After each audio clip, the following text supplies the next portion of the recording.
Hey friends, this is Luke with Mutual of Omaha Mortgage based out of St. Augustine, Florida. I'm here with a brief weekly update on the mortgage rate market. We can take a look at the Mortgage News Daily Survey, which is a pretty good proxy for mortgage rates across the market. We can see a buyer of a primary residence today with a 25% down payment and 740 FICO score can expect roughly a 6.75% rate.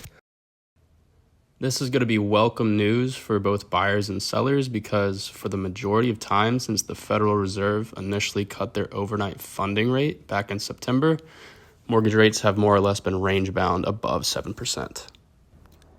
Taking a look at the week ahead, it's Labor Day week and there's a busy schedule. On Wednesday, we have ISM Services, which will gauge how healthy the service side of the economy is doing.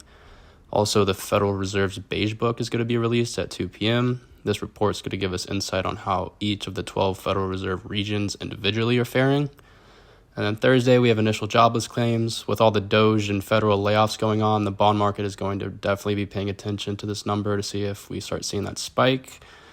And then Friday is the big day. We have unemployment and then also non-farm payrolls reporting. Here we have a job cut tracker, and as you can see, job cuts are starting to go up in a pretty meaningful way. And here you can see the Atlanta Fed's GDP Now tracker and how it's basically fallen off a cliff in the last couple of weeks. It's gone from a positive 2.5% quarterly growth rate to a negative 1.5% quarterly growth rate. And lastly, we can see that Truflation's inflation index has also fallen straight off a cliff recently. In fact, it's now lower than where it was back when the Federal Reserve began cutting rates in September. Given the recent fall-off in GDP expectations, the rise in layoffs, and the falling Truflation readings, there's now 2 additional rate cuts priced into the market from the Federal Reserve compared to just 2 months ago when we started 2025. These lower rate expectations can also partly be attributed to the work that Doge is doing to cut government spending. The less our government spends means the more valuable our treasuries and bonds will be, which ultimately is a tailwind for interest rates due to their relationship with government bonds.